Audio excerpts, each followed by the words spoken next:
On a busy day with foreign matters, so it's timely that we're bringing in the Shadow Foreign Affairs Minister, Simon Birmingham. Simon, good to see you. Thanks for your time this morning. We'll start off with the Prime Minister on this invite to the NATO summit. Should he go? Absolutely, Pete. Look, the Prime Minister should be seizing the opportunity to engage with our NATO partners and allies across the board, seizing the opportunity as well to make sure that Australia's commitment to Ukraine and in its war against Russia is wholesome and complete in terms of providing another clear and substantial package of support, of military assistance, of humanitarian assistance and of other practical support for the Ukrainian people. Their efforts have been nothing short of heroic in defence of the illegal and immoral invasion by Russia, and we really do need to see Ukraine continued to be supported. And if the Prime Minister is going to go, as he should, then he should go well prepared to make sure that our position continues to be one of the leading non-NATO contributors. There are some interesting comments that have emerged from Emmanuel Macron, who's just left China, and his meetings with Xi Jinping on the topic of Ukraine, as a matter of fact. But some of his comments in an interview, this is again by French President Emmanuel Macron, that the US should reduce, that Europe, I should say, should reduce dependence on the US dollar, that Europe must resist pressure to become America's followers.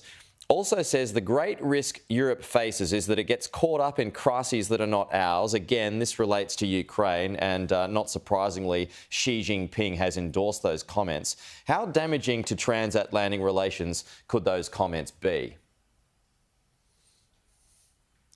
Well, I hope the comments don't prove damaging, but they do point to attitudes and approaches that at times are of concern in terms of not realising the challenges that are faced in relation to China's efforts over a period of time to bend and push against the rules-based order in different ways. The establishment of military operations in the South China Sea, of course, undermining of human rights in a number of areas, the pressure that is felt in the way in which China's exercised, for example, trade-based economic coercion in breach of WTO rules against Australia.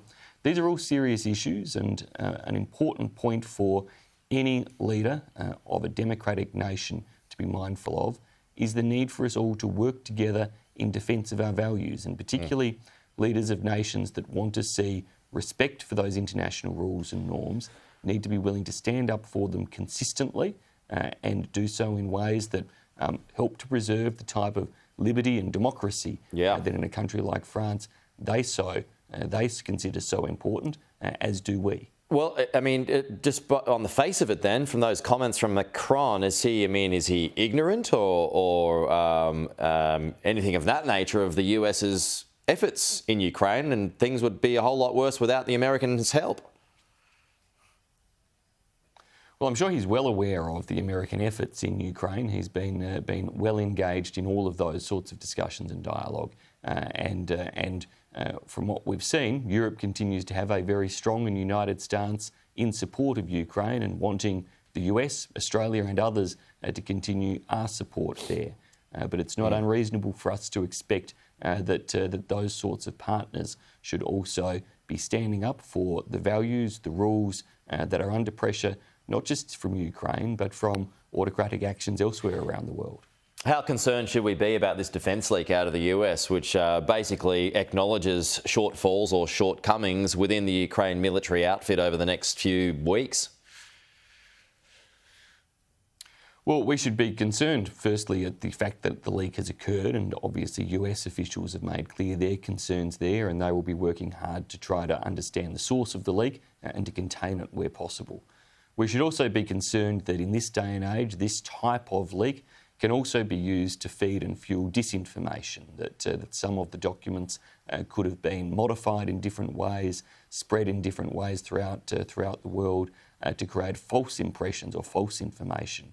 And so that can be very concerning and is one of the risks in terms of information management in this day and age. But we should also make sure that where frank assessments have been made of Ukraine and the war effort there, they're not blown out of proportion because to date Ukraine has managed to defy pretty much all expectations in the success of its defence, and that whilst frank assessments are necessary for internal US or other planning, we need to make sure that we continue to stand very clearly with Ukraine and not allow this type of leak to in any way alter the support that is there to make sure that they repel this illegal and immoral invasion.